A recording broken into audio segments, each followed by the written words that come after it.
이제 예수님의 생애 제3차 갈릴리의 바리새인과 결례 논쟁을 우리가 함께 살펴보려고 하는데, 자, 우리는 그 신앙을 판단할 때 뭘로 판단하죠?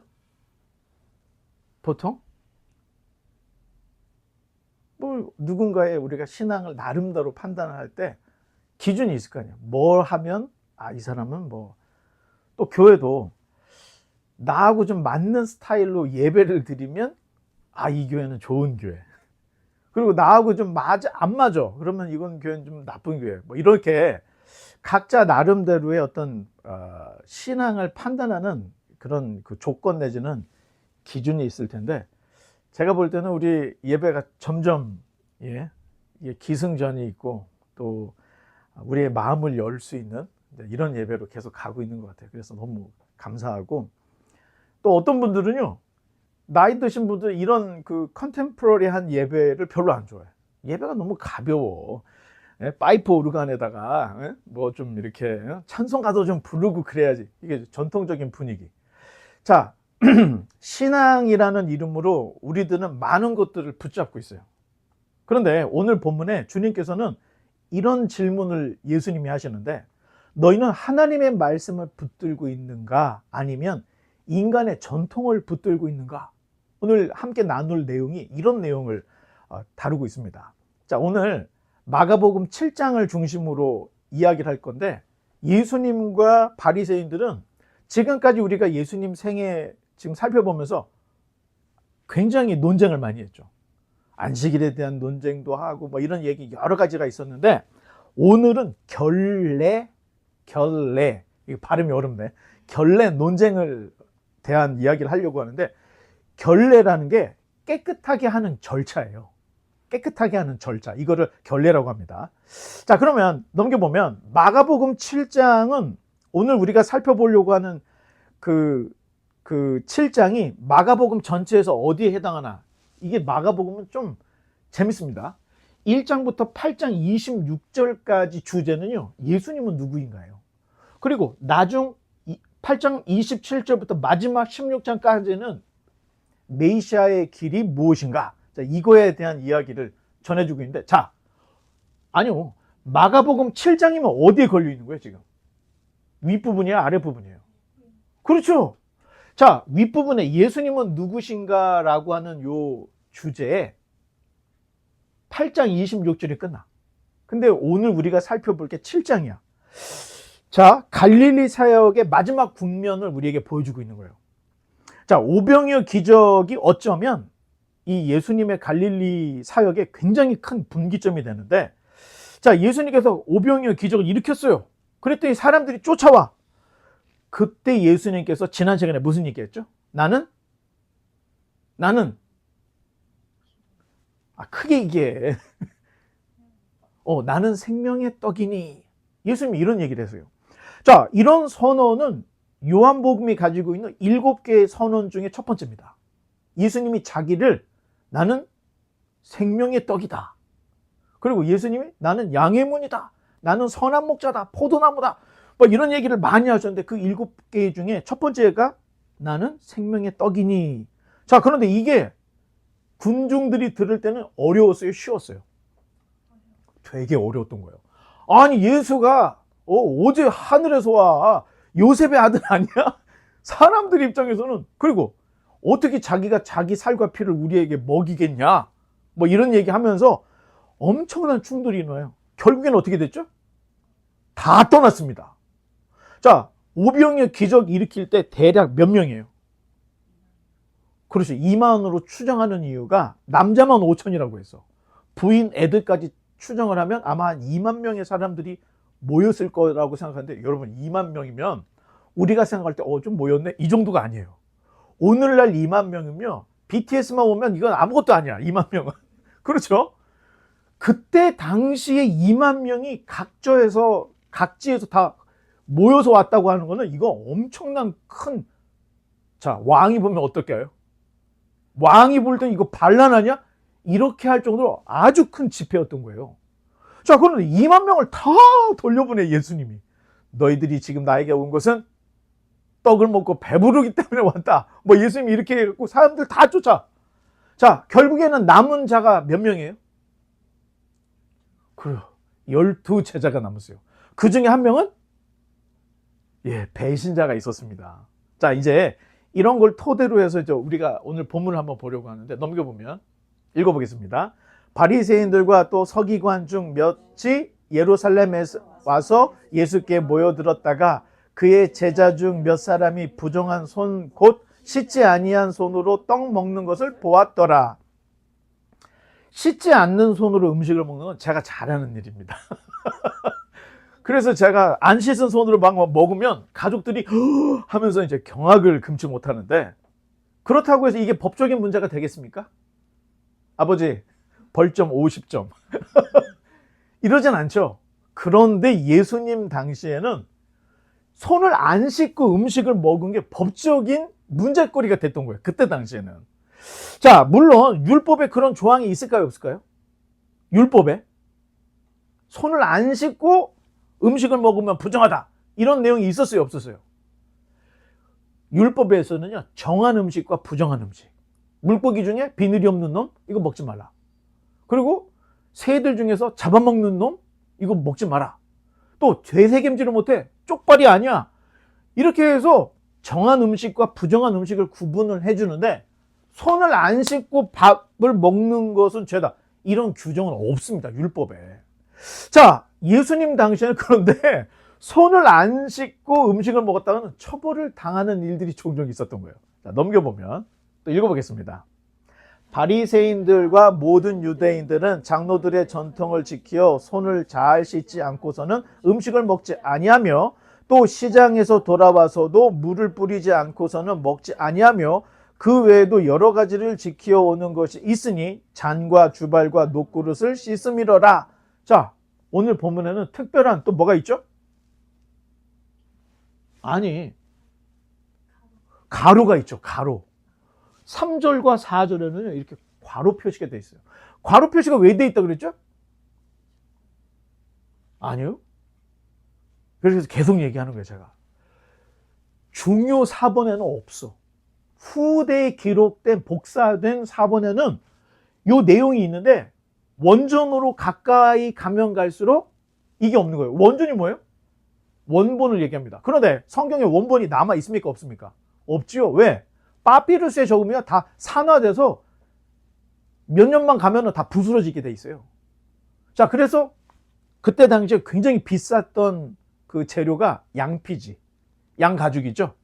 털 벗기고 그 가죽을 잘 무드질을 해서 펴서 만들어요. 근데 이것도 너무 고가이기 때문에 신약 성경에 양피지 쓰는 게 많지는 않습니다. 오히려 파피루스가 많아요. 그러면 세계 최고의 저장 장치는 뭘까요?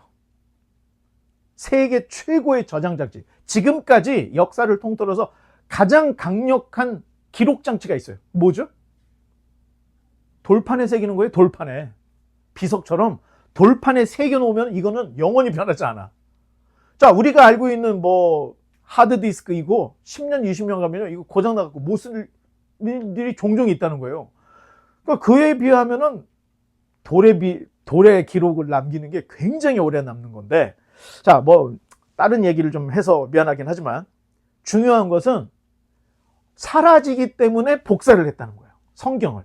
그런데 복사를 하는 중에 누군가가 이 괄호 부분을 코멘트를 달하는 거야. 왜? 어떤 내용이야? 자, 원본에는 없지만 후대에 기록이 돼 있어. 그런데 왜 안 지우고 가로를 쳐놨어요? 성경 본문을 이해하는데 너무 귀중한 내용이기 때문에 기록을 해놨는데, 장로들의 전통, 결례가 무엇인지 설명을 하고 있어요. 그러니까 원본에는 없었을 거야. 왜? 그때 당시 사람들은 결례를 다 알아. 그런데 후대로 갈수록 결례가 뭔지 모르는 사람들을 위해서 이렇게 코멘트를 다루는 후대에 기록된 작품들이, 내용들이 있다는 거예요. 자, 내용들을 보니까 어떻게 해요? 장로들의 유전은, 자, 손을 잘 씻지 않고서 음식을 먹지 않아. 그리고 시장에서 돌아와서는 물을 뿌리지 않고서는 먹지도 않아. 그 외에도 여러 가지들이 있었더라. 뭐 잔과 주발과 녹그릇을 씻고 뭐 이런 내용들이 그때 당시 유대인들은 전통적으로 항상 했던 거예요. 자, 이런 내용들이 장로들의 유전 또는 전통, 결례였다. 이렇게 설명을 해주고 있고, 넘겨보면 이제부터 문제가 시작이 됩니다.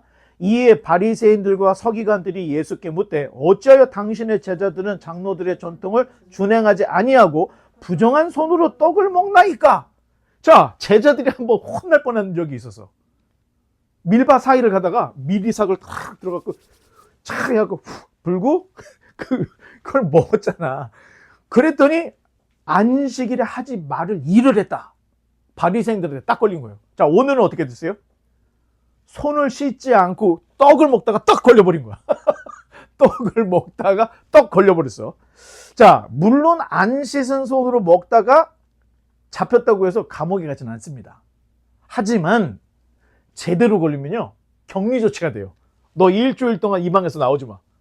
이렇게 격리 조치를 당하는 일들이 있었다는 거예요. 자, 뭐 손 씻는 문제가 뭐 그렇게 중요한가? 아니, 근데 이게 우리한테는 문제가 아니었지만 그때 당시에는 법적인 문제였다는 거예요. 탈무드에 어떻게 돼 있냐? 안 씻은 손으로 음식을 먹는 거는 창녀와 노란한 것과 같다. 탈무드에 이렇게 써 있어요. 또 한 가지, 세상에서 뿌리 뽑혀야 할 망할 죄다. 손 안 씻고 음식을 먹는 거. 그러면 랍비들은 어떻게 해요? 결국에는 손을 안 씻고 먹는 것들은 하늘의 저주를 받아서 가난하게 살게 될 거야? 이렇게 가르쳤어요. 자, 그러면 그때 당시에 랍비들이 다 그런 건 아닌 거예요. 의식 있는 랍비들이 있어서, 야, 율법에도 없는 걸 니나 마음대로 그렇게 권위를 부여하면 되겠어? 자, 엘리에제르 벤 하녹이라고 하는 랍비가 이거에 대해서 반기를 들은 거야. 그래서 지금 랍비들이 이야기하는 이 장로들의 유전은 성경적 근거가 없다, 율법의 근거가 없다, 그랬다가 파면당했습니다. 랍비가. 그리고 파면으로 끝난 게 아니고 나중에 죽은 후에 이 사람 관에다가 돌을 던져. 그리고 덮었어요. 이게 뭐냐? 영원히 저주받을 자. 그래서 관에다가 돌을 막 던져놓고 그렇게 했다는 거예요.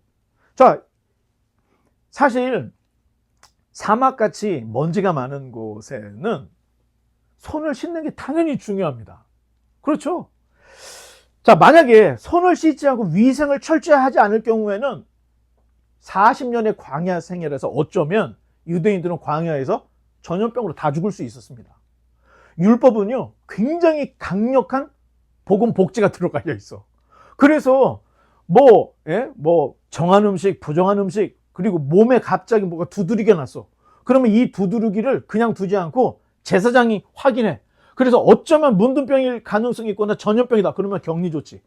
이렇게를 해서 히브리인들이 광야 40년 동안 전염병으로 죽지 않은 거예요. 율법이 이걸 철저하게 이야기를 하고 있기 때문에. 그런데 율법에는 손 씻는 문제까지는 얘기를 하지 않고 있다는 거예요.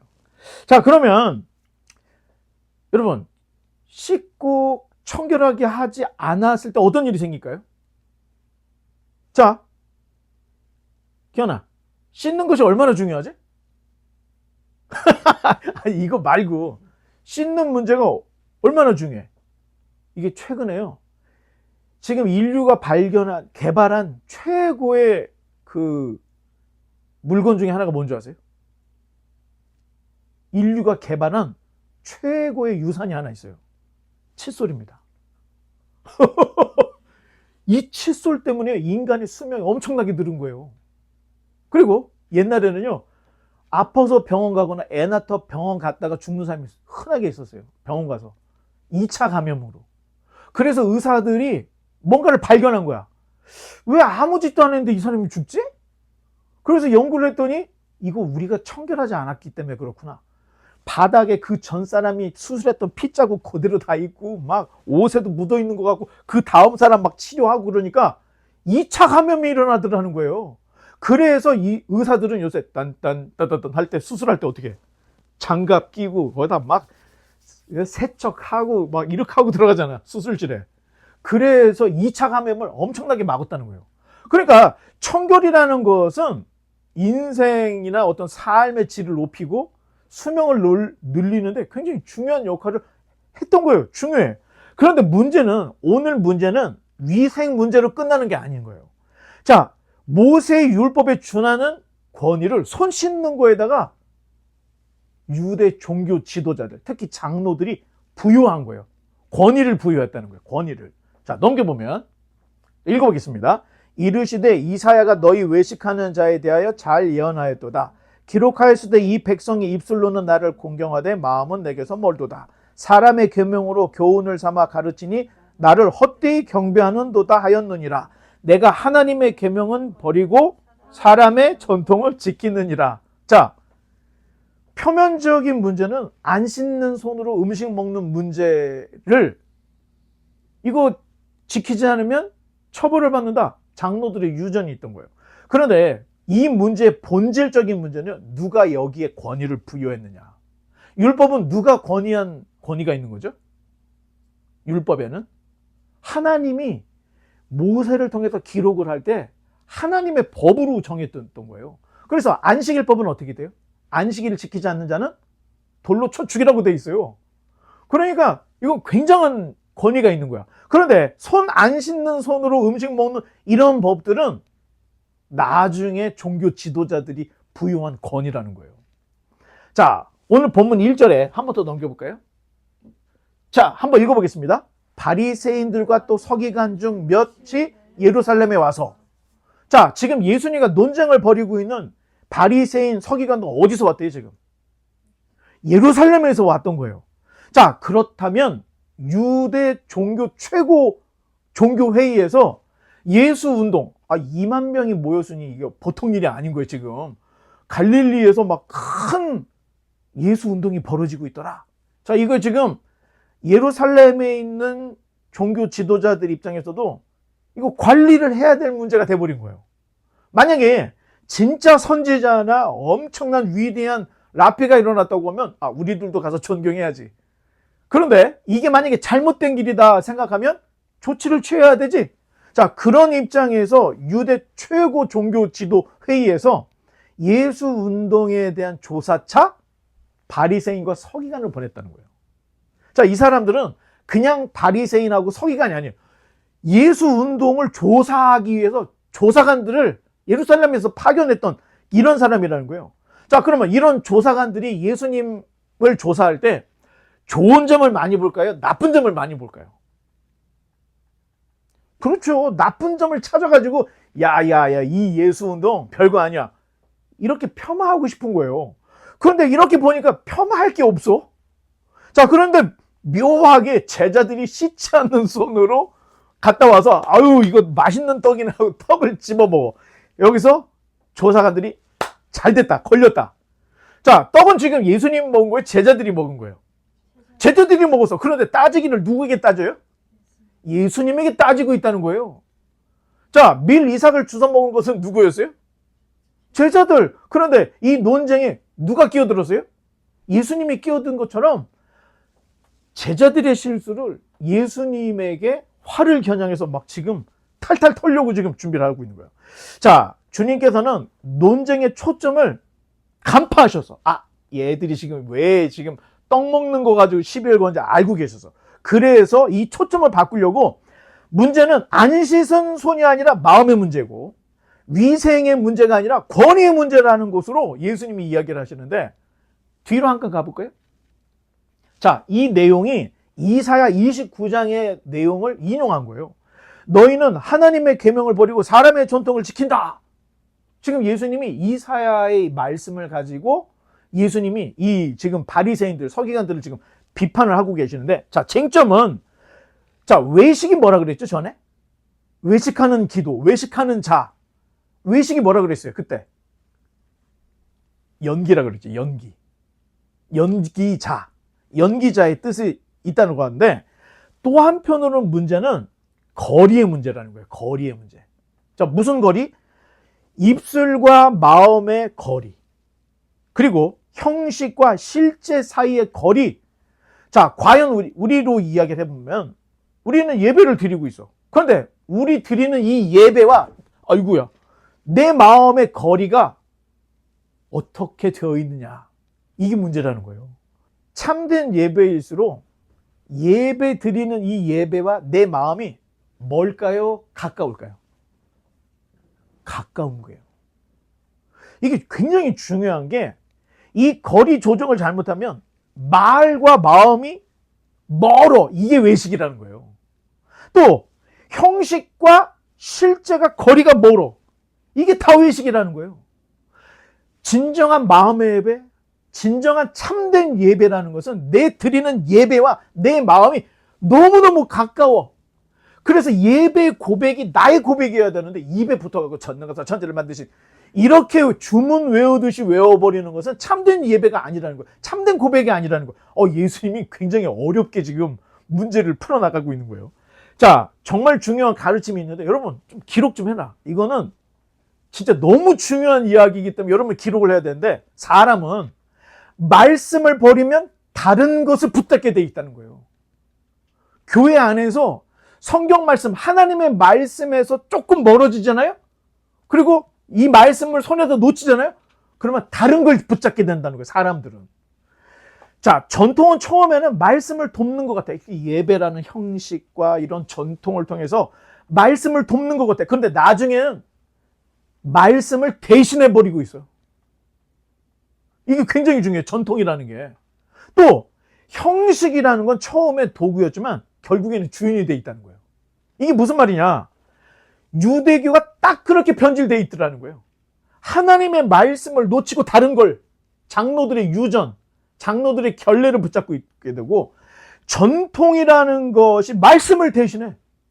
그러니까 하나님의 말씀 율법이 있어. 근데 그거 말고 율법 전에 자기들이 손 씻지 않는 손으로 음식을 먹으면 이건 죄다라고 했던 자기들이 만들어 놓은 법으로 대신하고 있어.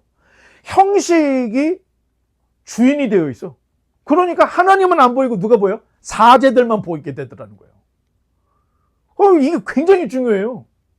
자, 이런 정황을 모르면 예수님이 괜히 유대인들 서기관들에게 트집 잡아가지고 막 얘기하는 거 아니야? 이렇게 생각할 수 있는데 이런 사실을 알면 예수님께서 근거 있는 비난을 하고 계시다 하는 걸 볼 수가 있는데 사실 주님께서 종교 지도자들을 비난하신 것은 여러분 소매치기는 어떻게 돼요? 도둑놈. 이 죄는 명확하게 드러납니다. 그런데 문제는 뭐냐면 이런 잡범들을 말고 종교 장사꾼, 법꾸라지 이런 사람들은요 정말로 대단히 지능적이야. 분명히 탈세라서 잡았는데 법적으로 따져보니까 탈세라고 잡을 수가 없어. 이게 법을 아는 사람들이 이렇게 위법하는 거예요. 너 무슨 종교적으로 잘못했다고 해서 또 따져보니까 그것도 아니네. 이렇게 만들어. 이게 종교 장사꾼이나 법꾸라지들이 하는 수법들인데 그러니 이런 지능적인 범죄는 지능적인 범죄를 간파한 사람만이 찾아낼 수 있어요. 자, 예수님께서 성전 청결 사건 하셨죠.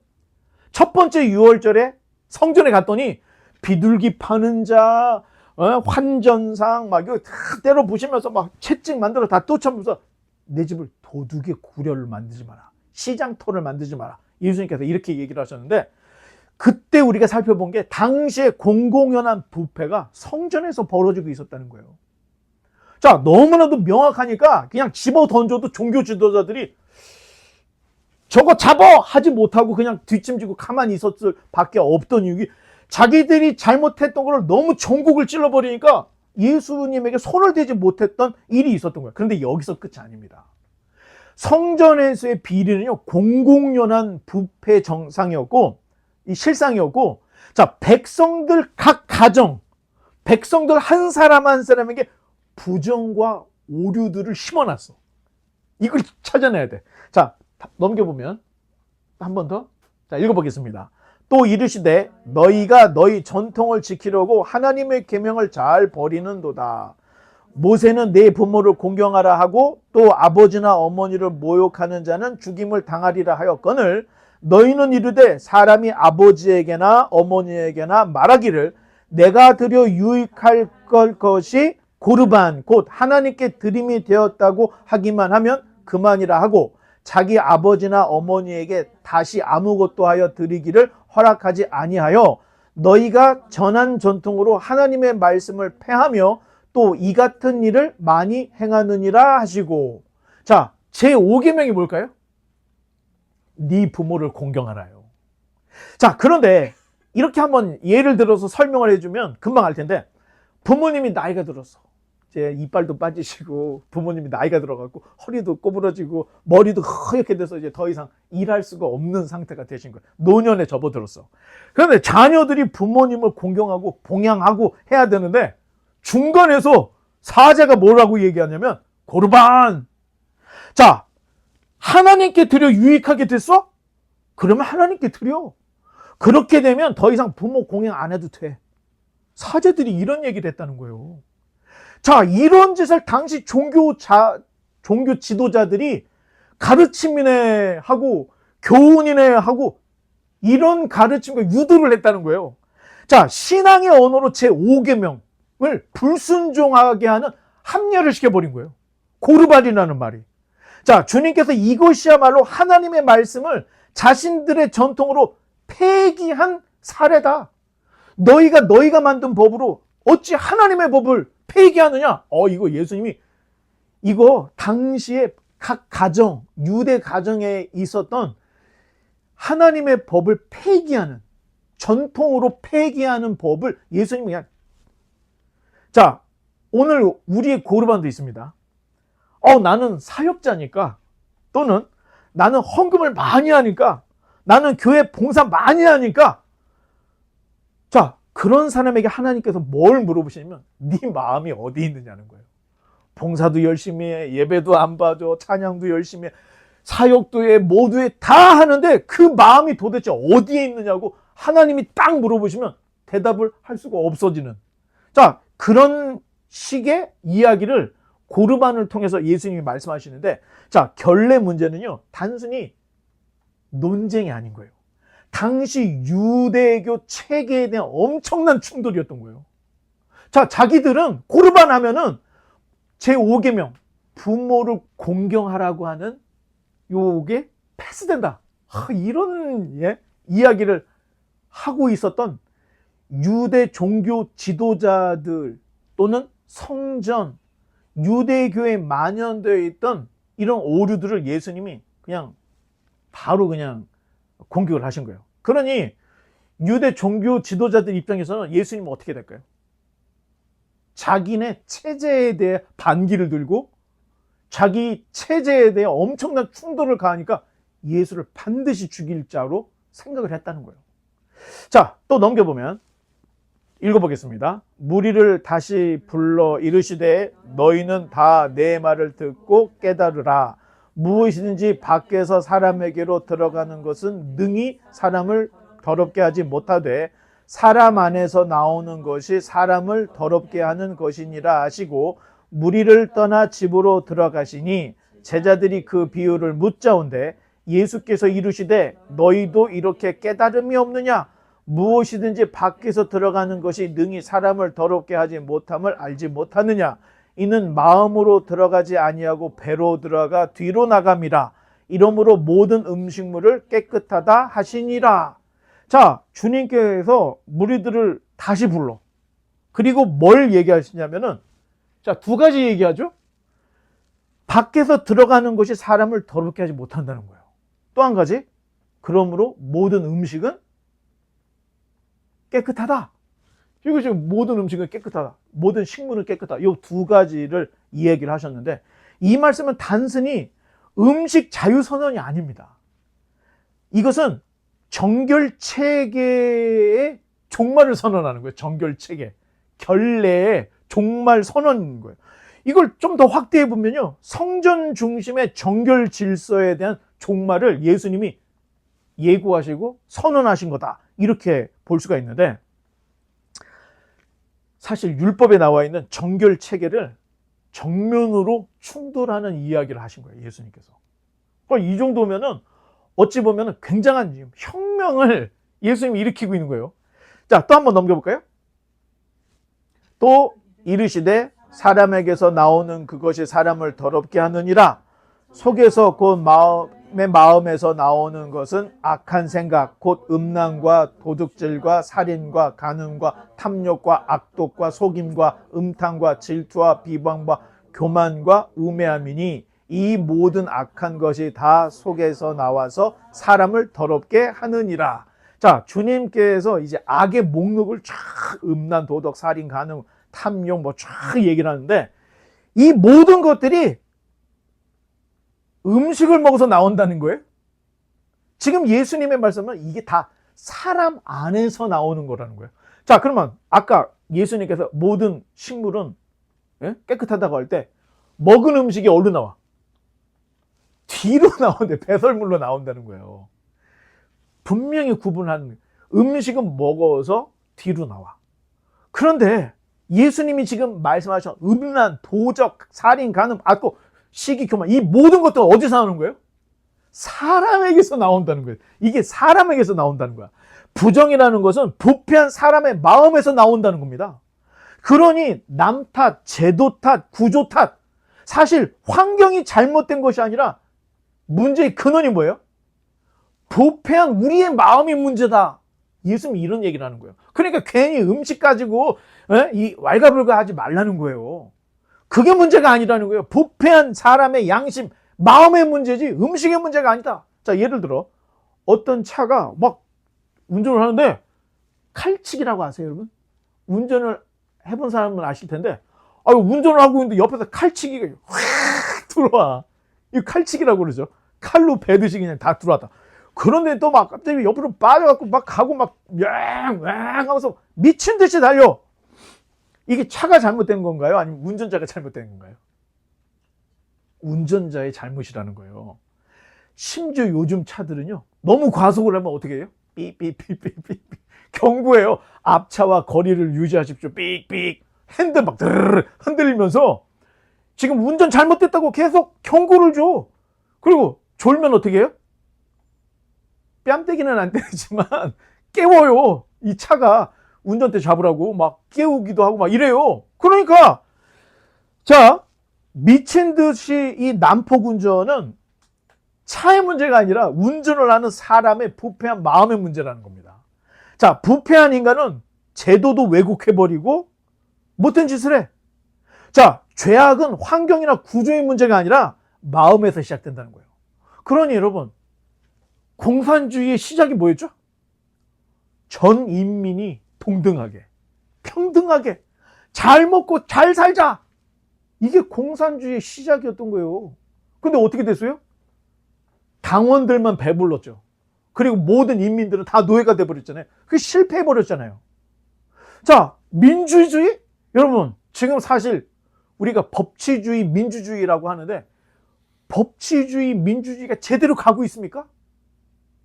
아니, 너하고 나하고 협정을 했는데 내 맘대로 깨고 막 폭주를 해버려. 뭐 이런 문제를 어떻게 막을 수가 없어요.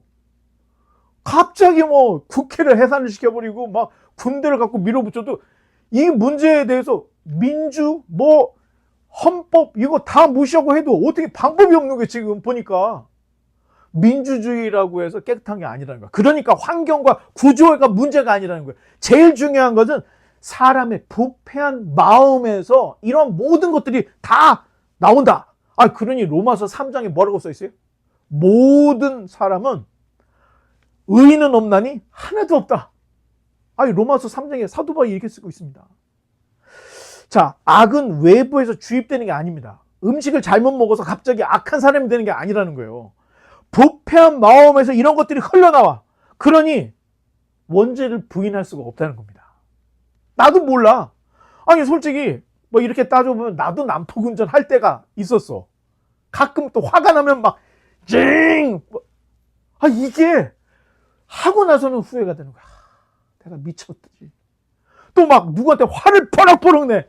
그리고 나중에 가서는 내가 미쳤지.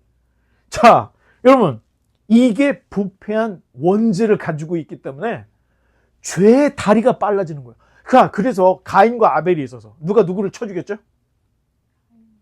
가인이 아벨을 쳐 죽였어. 그런데 하나님이 뭐라고 했어요? 가인에게? 죄가 문턱에 있다는 거예요. 그 얘기는요, 누구에게나 죄에 노출될 수 있는 환경이 있다는 거예요. 예를 들면 제가 한국에 있을 때 어딘가에서 어떤 아버지가 아들을 죽이고 뭐 어머니를 부인을 죽이고 막 이런 일이 있었는데 알고 봤더니 그게 목사더라. 그래가지고 뭐 굉장히 큰 뉴스거리가 됐는데 그 뉴스가 나오고 나서 주일 설교에 어떤 목사님이 이런 얘기를 했대요. 여러분, 그 사람이 잘못했고 나도 비난할 수 있습니다. 그런데 나도 저렇게 되지 말라는 법이 없다고 생각이 됩니다. 야, 이건 보통 얘기가 아니죠.